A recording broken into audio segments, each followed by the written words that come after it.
ആയിരക്കണക്കിന് പക്ഷികൾ അസ്വാഭാവികമായി ദിശ തെറ്റി മരങ്ങളിലും വീടുകളിലും ചിലപ്പോൾ ആളുകളിലും ഇടിച്ചു മരിക്കുന്നു. ഈ പ്രതിഭാസം നടക്കുന്നത് ആസാമിലെ ഒരു ചെറിയ ഗ്രാമമായ ജതിങ്കയിലാണ്. ഈ പ്രതിഭാസം വർഷങ്ങളായി ശാസ്ത്രജ്ഞരെയും ഗ്രാമവാസികളെയും അമ്പരപ്പിച്ചുകൊണ്ടിരിക്കുന്നു.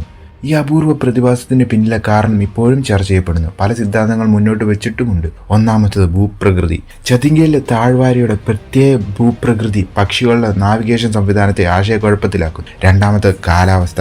മൂടൽമഞ്ഞും കാറ്റും കുറഞ്ഞ അന്തരീക്ഷ മർദ്ദവും ഇവയുടെ പറക്കൽ പാതയെ തടസ്സപ്പെടുത്തുന്നു. മൂന്നാമത് ഗ്രാമത്തിലെ ലൈറ്റുകൾ പക്ഷികളെ ആകർഷിക്കുകയും കൂട്ടിയിടി അപകടം വർദ്ധിക്കുകയും ചെയ്യുന്നു. ഇതിന് പിന്നിൽ ശാസ്ത്രം വ്യക്തമാകുന്നതിന് മുമ്പ് നാട്ടുകാരുടെ വിശ്വാസം അപൂർവമായിരുന്നു. അവർ വിശ്വസിച്ചത് പക്ഷികൾ ഭൂതങ്ങളോ ദൈവങ്ങളുടെ സന്ദേശദൂതരോ ആണെന്നാണ്.